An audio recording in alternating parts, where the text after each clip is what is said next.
افغانستان میں امارت اسلامی افغانستان کو کنٹرول سنبھالے ہوئے تقریباً ایک ہفتہ پورا ہو گیا ہے۔ ایسے موقع پر یہ جاننا ضروری ہے کہ وہاں شہریوں کا کیا حال ہے۔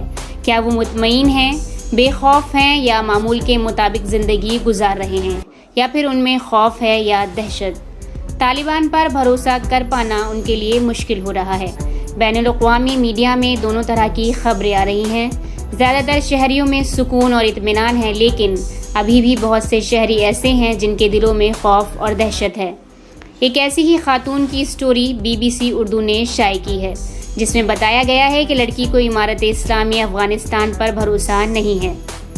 BBC کے مطابق ہزارہ برادری سے تعلق رکھنے والی ایک خاتون کو گلیوں میں گھومتے طالبان سے زیادہ خطرہ لاحق ہے۔ ماضی میں طالبان نے ہزارہ برادری سے تعلق رکھنے والوں کو اغوا کیا، ان کا قتل کیا اور انہیں تشدد کا نشانہ بنایا۔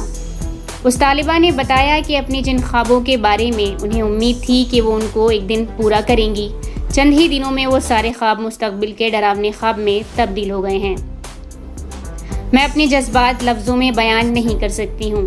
ایمانداری سے سب کچھ، ہر وہ چیز جس کا میں نے خواب دیکھا تھا، جس کو بنانے میں نے محنت کی تھی، میرا وقار، میرا غرور اور عورت ہونے کے ناطے میرا وجود، میری زندگی، سب کچھ خطرے میں ہے۔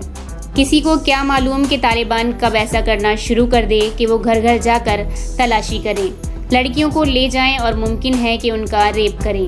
اگر وہ میرے گھر آتے ہیں تو ہو سکتا ہے مجھے خودکشی کرنی پڑے۔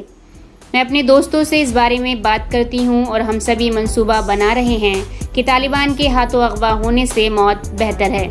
ہم بے حد خوفزدہ ہیں۔ 2 ماہ قبل تک میرا سارا دھیان اپنی ڈگری پر تھا۔ میں سارے سیمسٹر یونیورسٹی جانے کے بارے میں سوچ رہی تھی، اپنا شیڈیول بنا رہی تھی، سب کچھ صحیح کرنے کی کوشش کر رہی تھی۔ جب طالبان دیگر صوبوں کو اپنے کنٹرول میں لے رہے تھے تو سب لوگ فکر مند تھے، لیکن میں اور میری جان پہچان والے نہیں، کیونکہ ہم نے کبھی نہیں سوچا تھا کہ وہ کابل کو اپنے قبضے میں لے لیں گے۔ میری زندگی تب تک نارمل تھی جب تک انہوں نے مزار شریف پر قبضہ نہیں کیا تھا۔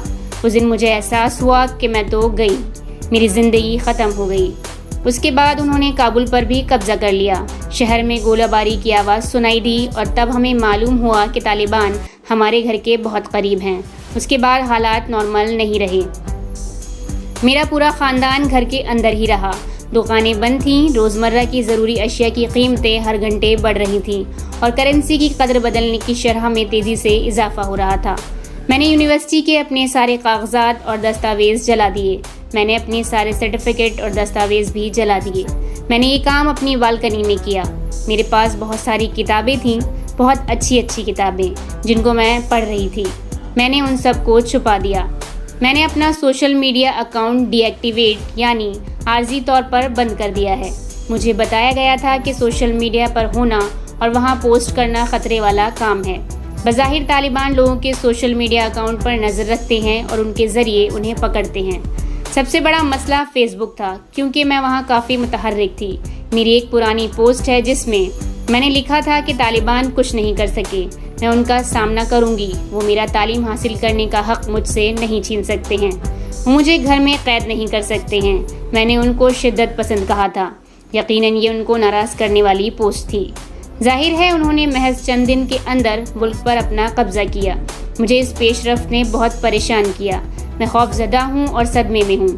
طالبان اعلان کر چکے ہیں کہ خواتین کو سادہ لباس اور حجاب پہننا ہوگا۔ خواتین ان کے ڈر سے حجاب اور برقعے پہن رہی ہیں۔ میں نے سنا ہے کہ بعض یونیورسٹیوں میں کلاسز کے اندر لڑکوں اور لڑکیوں کے درمیان پردہ ڈال دیا گیا ہے۔ بعض خاندان اپنی لڑکیوں کو یونیورسٹی نہیں بھیج رہے ہیں۔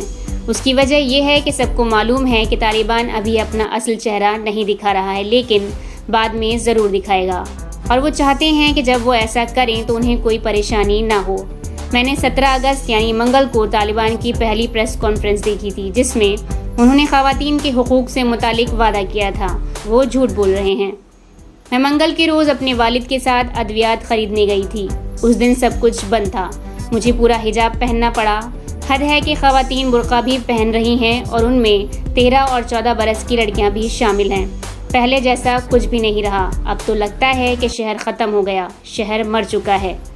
طالبان سڑکوں پر گھوم رہے تھے۔ اپنے حجاب پہنا ہوتا ہے تب بھی وہ آپ کو دیکھتے ہیں۔